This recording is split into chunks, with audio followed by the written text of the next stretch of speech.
the biggest thing I'd ever seen. It was certainly a lot more hot stuff than anything I'd seen in Tucson, you know, and we played some hoot there, and everyone went nuts, and I thought, I'm great, you know, this is going to be... Picture this, a voice that could stop time, a face the world adored. Linda Ronstadt wasn't just a star, she was a storm in disguise. But what if behind the glamour hid something far more volatile? What if she wasn't the victim of scandal, but the spark? The one who set friendships ablaze, who stormed out of sessions, who left wreckage behind in hotel hallways and recording booths. What if the real Linda Ronstadt was a woman who couldn't be controlled and made enemies because of it? Behind that golden voice was a trail of chaos, not tears. Affairs that shattered others, feuds she ignited, betrayals she never apologized for. Linda's love life wasn't a romantic ballad. It was a minefield, and she planted the explosives. She wasn't heartbroken, she was the detonator. She didn't just fall for powerful men, she dismantled them one emotion at a time. Her affairs with Don Henley, Jerry Brown, and J.D. Souther weren't fleeting romances, they were high-stakes confrontations that often left the other person reeling. Linda thrived on control, and when love threatened to soften her edges, she struck first. She stormed out of recording sessions mid-argument, sabotaged plans when she felt cornered, and delivered verbal daggers that cut deeper than lyrics ever could. And when things fell apart, as they always did, it was never because she was abandoned, it was because she made it impossible to stay. She kept hearts at a distance, strings in her hand, and every goodbye wrapped in smoke. Love wasn't her downfall, it was just another battlefield where Linda made sure she never lost. Step into the studio with Linda Ronstadt and forget everything you thought you knew about collaboration. It wasn't music, it was a battleground. She didn't just reject suggestions, she dismantled them. Engineers say her glare could freeze the air. Musicians recall rehearsals that ended in slammed doors and shattered confidence. She refused to sing until every instrument bowed to her vision. One off note, one disagreement, and she'd silence the entire room with the sharpness of her voice. Without singing a single lyric, she turned perfection into a weapon, wielding it like a sword against anyone who dared to question her instincts. Producers who thought they were guiding a star quickly realized they were dealing with a storm that couldn't be directed. Walkouts weren't rare, they were routine. Rumors of tantrums? They were understatements. There were moments so tense that people faked illness just to avoid the studio. Linda wasn't a diva, she was something more dangerous. And there were a lot of guitar players around LA. I met them all at the Troubadour Bar, you know. I met Bernie Ledden and, Glenn Fry and Don Henley. I met them at the Troubadour Bar. An artist with no leash, no filter, and no tolerance for anything less than total obedience. And in that studio, you either bowed or you broke. Her so-called sisterhood with Emmylou Harris and Dolly Parton was anything but harmonious. Behind their historic trio album lurked a battlefield of egos, and Linda came armed. She wasn't content to blend, she demanded to dominate. Song choices became power struggles. Vocal arrangements turned into strategic warfare. It wasn't collaboration, it was quiet combat. While Dolly tried to mediate, and Emmylou sought balance, Linda insisted on control. Her voice had to lead, her style had to dictate, her presence had to overwhelm. There were times when rehearsals spiraled into shouting matches and studio sessions ground to a halt under the weight of Linda's expectations.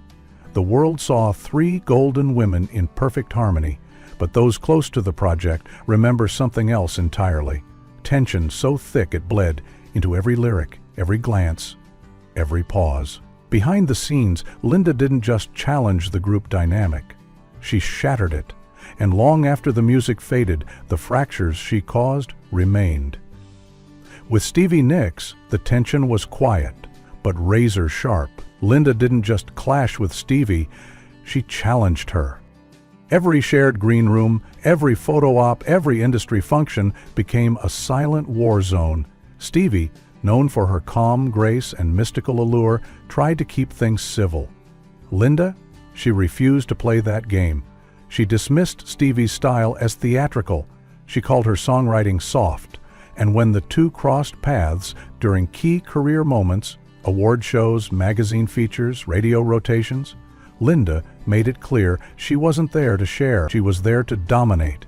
Behind the scenes, it was Linda who threw cold glances first, Linda who demanded top billing, Linda who made it clear there was only room for one spotlight, and she would take it, even if it meant pushing Stevie out of frame. Their rivalry didn't need words. It was felt in cold silences, in calculated snubs, in public smiles stretched over private tension.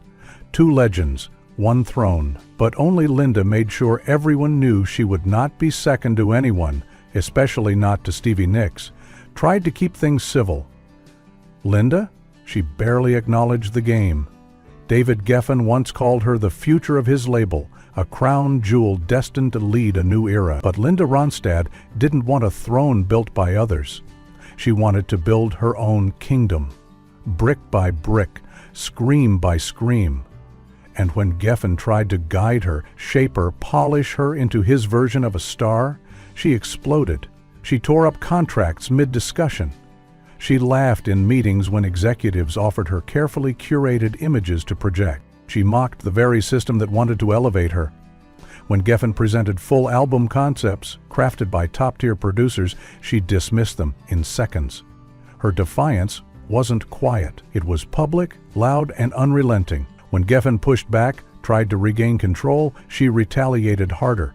Not with words, but with destruction, scrapping projects, walking out on commitments, burning bridges he had spent years building. The fallout wasn't just personal. It was legendary. Deals crumbled, careers shifted, and in the smoky backrooms of the industry, her name wasn't whispered with admiration. It was spoken like a warning. Linda Ronstadt wasn't difficult. She was dangerous. And for those who tried to shape her, she didn't just resist, she made sure they regretted ever trying. Whether it was romance, collaboration, or management, no one walked away from Linda unscathed. Her presence was electric, unpredictable, and often explosive. She didn't just challenge people, she dismantled them. Bandmates walked on eggshells, assistants came and went like wind. One wrong note, one questioned decision, and she could cut you out like a verse that didn't rhyme. She scorched everything she couldn't bend to her will. Some say she thrived on conflict, that it energized her, fueled her. Her fire lit up the charts, yes, but it also incinerated relationships, deals, and trust. She didn't build alliances, she tested them, broke them, and moved on. And the strange part? She never looked back, never apologized. There were no regrets in Linda's rearview mirror, only smoke. Because in her world, survival meant control, and control meant being ungovernable, unapologetic, and untouchable. If you couldn't keep up, you got burned. As time dimmed the spotlight, the wreckage in her wake refused to vanish. Linda may have stepped off the stage, but the echoes of her disruption haunted studios and boardrooms alike. She didn't simply make an impact, she left damage, raw and unresolved. Industry veterans don't speak of her with nostalgia. They speak of her with caution. To this day, stories circulate of recording sessions that devolved into shouting matches, of collaborators who vowed never to work with her again, of last-minute cancellations that cost fortunes. Some still flinch when her name is mentioned, not from admiration, but from memory. There are scars in this business with her signature on them, scars carved by her refusal to compromise, by her obsession with control, by a fire that consumed everything around her. And while others faded into obscurity, Linda's legacy remained, etched into the bruises of those who tried to tame her and failed. No apology, no regret, just silence, and the lingering smoke of a storm that never really passed. And yet, even as critics and colleagues nursed old wounds, her legacy only grew, not in spite of the chaos, but because of it. Because Linda Ronstadt didn't just make music, she made war, made change, made noise. The kind that shook boardrooms, ended friendships, and rewrote the rules of power. She was unforgettable not because she asked to be loved, but because she dared to be feared. She carved her name into an industry that never truly welcomed her. She didn't knock on doors, she kicked them down. She didn't wait for validation, she bulldozed her way through resistance and left a blueprint of rebellion in her wake. Executives once too proud to praise her began to realize they hadn't witnessed a star, they had survived a force. Critics who labeled her difficult now speak of her in reverent tones, recognizing that her unwillingness to bend wasn't arrogance, it was armor. Her very defiance rewrote the criteria of success. Former collaborators, once shaken by her fire, now confess that behind the chaos was vision, precision, and a genius too wild to be caged. She didn't charm her way to the top, she tore the old hierarchy apart and rebuilt it under her own rules. And every echo of her voice, every lyric charged with thunder, every backstage whisper still carries the same truth. I will not be tamed. Not because she was kind, not because she was easy, but because she was necessary. And because some storms aren't meant to pass quietly.